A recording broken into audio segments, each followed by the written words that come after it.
the Charlotte Hornets should draft Stephon Castle or Stephon Castle. I've heard both.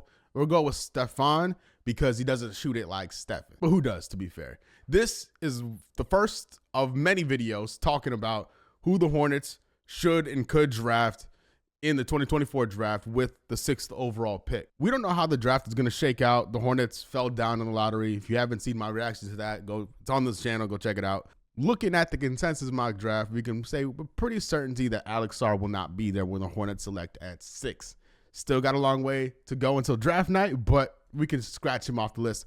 But just for the record, I would have loved him in Charlotte. The potential of him and Mark Williams fortifying the front line sounds pretty nice to me. But nevertheless, he's probably going to Atlanta. And then after this goes, like we're talking, I think any of these guys in the top 10 are in play here. I'm going to be talking about all these guys in the next few weeks here leading up to the draft and their fit with this version of the Charlotte Hornets, this under construction Charlotte Hornets. It only makes sense to start with Castle considering he's the most mocked guy to Charlotte. And honestly, if the draft was tomorrow, I'd be more than happy if the Hornets selected him with the 6th pick. Before I talk about him, and I want to preface this, I want to talk about this in every video that I make in this series talking draft and the offseason in general, but the draft should be the best way to bring talent into your team from a value point of view, age profile, and contract point of view, right? You're not overspending in free agency. You're not giving anything up in a trade. If you nail the draft, you'll be a good team for a long time.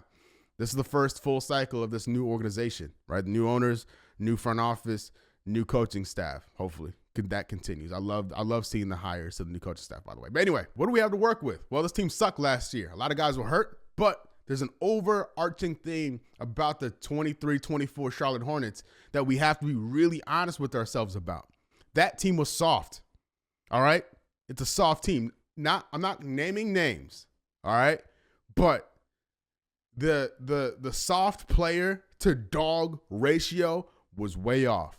And so when it comes to draft time, adding more dogs into the mix, like Stephon Castle, is a must. That team last year did not want to compete every single night. You saw it. You saw it. If you watched those games, you saw it. This team had the worst point differential in the NBA last year. They were 28th in offense and 29th in defense. There's no franchise saviors in the draft as we know it. Who knows what this class will look like in 5 years. But from what we know now, as of May 2024, there's no saviors in the class. And so Castle, his attributes, his resume, what he could potentially bring to the Hornets checks a lot of boxes. And I'm going to tell you exactly what I mean in a second. So when I talk about other draft picks in future videos, I'm going to hammer this home again and again and again because I do not want to see a repeat of what we've seen the last 2 years.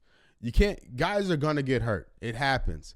But what you can control is bringing in mentally strong guys because the other stuff will come, right? If you're a competitor, if you're willing to sacrifice, the other stuff will come, right? If you're not a good shooter now, if you're a dog, if you're a hard worker, that stuff will come. You can project that out, I think, more than any other statistic if you have that mentality. Just look at the 21 draft. James Bouknight had a bunch of talent, but he didn't have the mentality to live up to the talent and get better. And he doesn't have a job right now. Kai Jones, ton of talent, ton of untapped potential.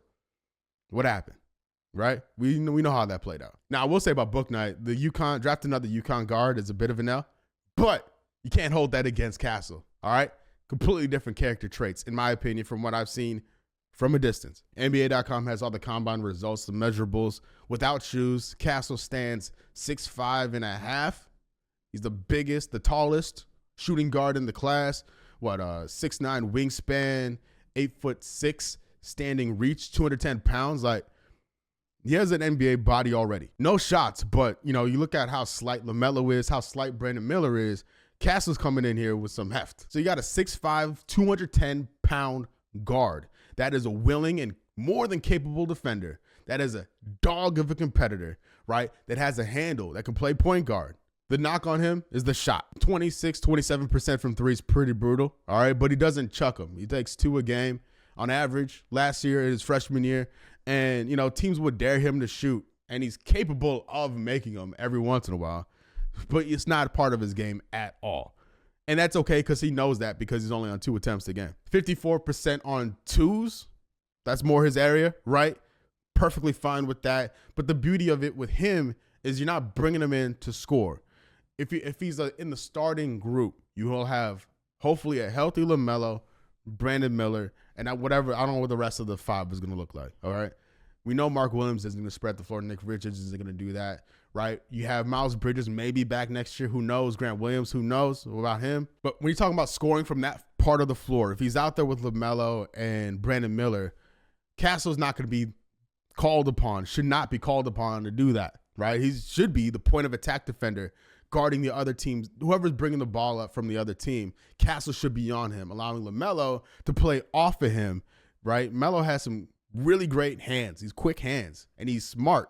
He knows passing lanes. He can intercept passing lanes, creating tip ball opportunities, right? While Castle does the heavy lifting, guarding the other team's primary ball handler. And generally, like, being an upgrade over what Cody Martin would bring if he can stay healthy. So, like, projecting out a starting 5, right? Everything goes well. He's ready to go right away. LaMelo at 6'7", Castle at 6'6" with shoes on, and Brandon Miller at the 3 at 6'9".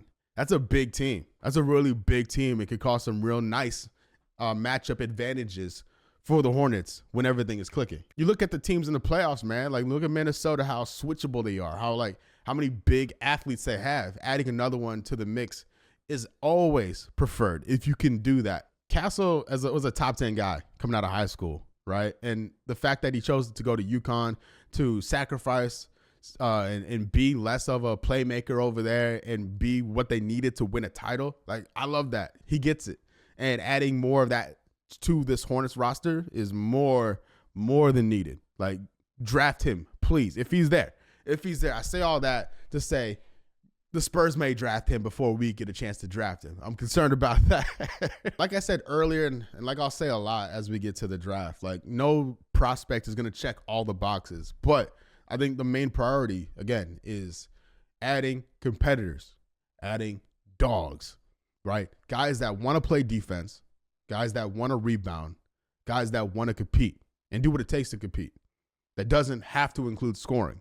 There are guys I'm going to talk about that can score at a very, very efficient level that should be able to do so in the pros that will help the Hornets out if they draft them. I'm going to talk about them later. Let's talk about the poor shooting from him.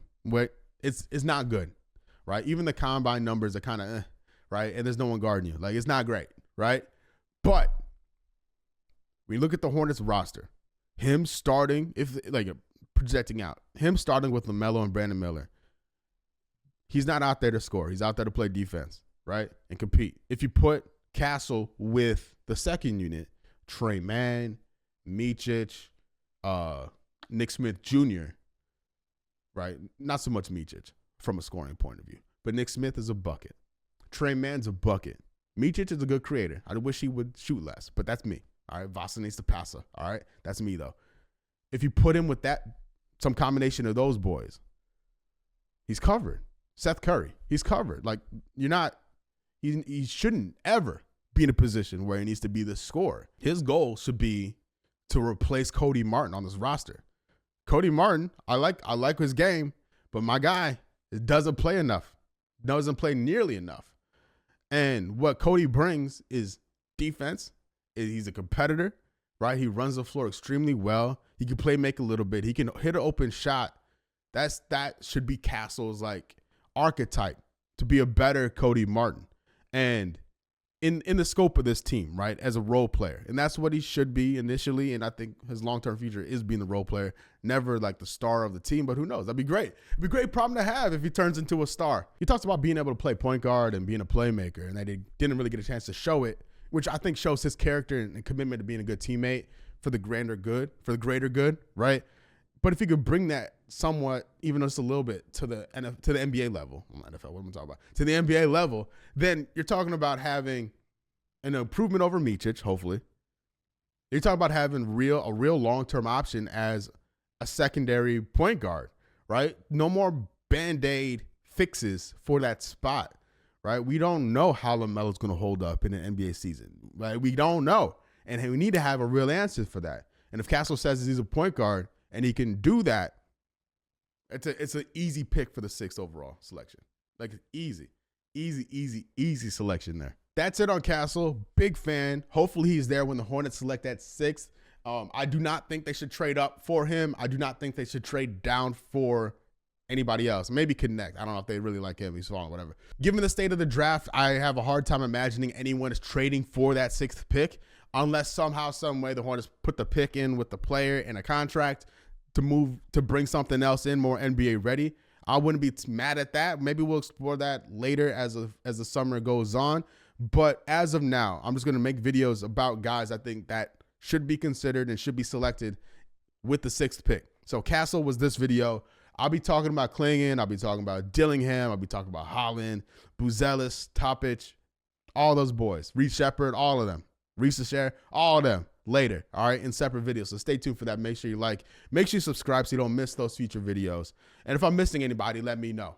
But this draft is so difficult to consider who's going to be there because I think although you look at mock drafts across all the platforms, it's a lot of variance outside of the first pick, outside of Sar. I would love Sar, but he ain't gonna be there. You know what I mean? And he's not worth trading up for. So stay tuned for that. I'll be back soon with another video talking about another prospect. But until then, I've been Sam. You've been great. Peace.